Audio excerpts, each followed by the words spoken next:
हां. नमस्कार मी सनेज कंपनीमध्ये काम करते आणि मी आपले श्रीहरी कांबळे यांना प्रोडक्ट दिले होते. त्यांची L4 आणि L5 ही नस ही झाली होती, त्याच्यावरती दिले होते त्यांना मागच्या महिन्यामध्ये. त्यांना खूप छान रिझल्ट आला. तुम्हाला कसं वाटतं तुम्ही सांगू शकता? कुठं कुठं हे केलं, डॉक्टरकडे दाखवलं? मी 2-4 डॉक्टर दाखवलो आहे हां आणि माझ्या एखादीला खर्च दिलेला आहे. हो बरोबर. आणि तेवढं दाखवून बी मला गुण आला नाही. आणि हे कळले तुमचे औषध घेतल्यापासून. काय काय घेतलं होतं तुम्ही?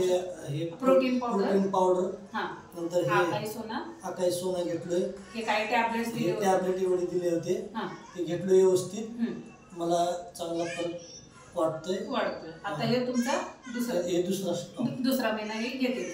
खूप छान रिझल्ट आलाय. असं सर्वांनी घेतले पाहिजे का? हा, सर्वांनी घेतलं पाहिजे. एकदम नंबर रिझल्ट आहे. आयुर्वेदिक प्रोडक्टनी छान रिझल्ट येतो. त्यांना डॉक्टरांनीच बोलले होते. 1-1.5 लाख रुपये खर्च आला होता. त्यांनी बाहेर डॉक्टर केले होते, पण रिझल्ट काही नव्हता. त्यांना म्हटले, डॉक्टरनी सांगितले की तुम्ही आयुर्वेदिक काहीतरी करा. मग त्यांनी हे फूड सप्लिमेंट घेतल्यानंतर त्यांना खूप छान रिझल्ट आला आहे. तो दुसरा महिना आम्ही त्यांना देतो. ठीक.